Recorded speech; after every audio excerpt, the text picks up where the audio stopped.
আসসালামু আলাইকুম। সবাই কেমন আছেন? আশা রাখি মহান আল্লাহর রহমতে সবাই ভালো আছেন। আমরাও ভালো আছি আলহামদুলিল্লাহ। তো এই তো আজকে মেয়েকে দেখতে গেলাম, এজন্য তেমন ইফতারি কিছু করার সময় নাই। কিছুক্ষণ আগে আসছি, নামাজ পড়ছি।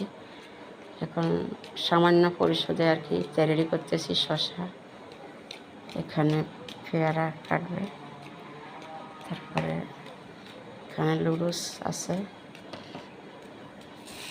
টক বড়ই, এই তো শসা, তারপরে এখানে সিরা ভিজেছি, ওখানে শরবত, এই আর কি উপস্থিত ক্ষেত্রে যা যা আছে তা দিয়ে রেডি করতেছি ইফতারি। তো দেখুন ভিডিওটা। তো এই তো এখন ইফতারের জন্য বুট ভাজা করব। সকালে যাওয়ার আগে সিদ্ধ করে গেছিলাম। তো এখন বুটের জন্য মশলা রেডি করে কষা নিতেছি। রেসিপিগুলো শেয়ার করি না, ভিডিও বড় হয়ে যাবে, এই জন্য আর কি।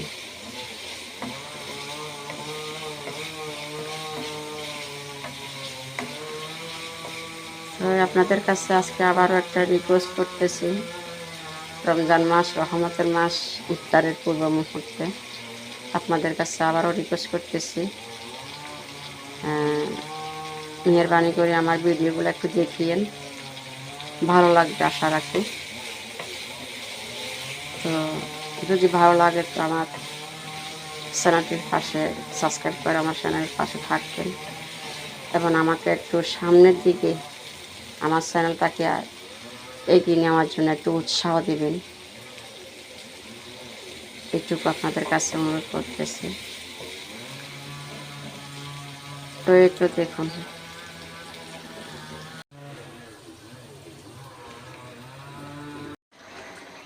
তো এই তো এখানে ইফতারের জন্য সিরা রেডি করলাম।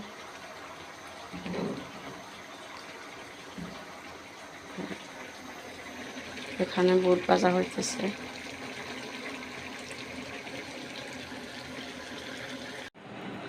তো এই তো ইফতারের পূর্ব মুহূর্তে আপনাদের সাথে আমাদের আজকের ইফতারিটা একটু শেয়ার করতেছি। এখানে টক বড়ই আমার মেয়ের জন্য আর কি লাল মরিচ দিয়ে বানিয়ে রেডি করে রাখছে। এখানে লুডুস আছে, এই তো বুট ভাজি, এখানে খেজুর, ইফতারের শুরুতে তো খেজুর অবশ্যই দরকার, এই জন্য খেজুর, শসা, পেয়ারা, সালাদ, এখানে জিরা এবং দুধ, চিনি, মানে কিছু আইটেম দিয়ে আর কি একটা শরবত তৈরি করি। তো এখন নারিকেল দিনা, যেহেতু কাশি আছে, অসুস্থ, এই জন্য। তারপরে এখানে এসবগুলি বুসি, তোকমা, এটা একটা শরবত। তো এই তো আমাদের আজকের ইফতারি আপনাদের সাথে শেয়ার করলাম, কেউ মনে কিছু নেবেন না। তো আজকে আমার ভিডিওটা এখানে শেষ করতেছি। আল্লাহ হাফেজ। সবাই আমাদের জন্য দোয়া করবেন। ফি আমানিল্লাহ।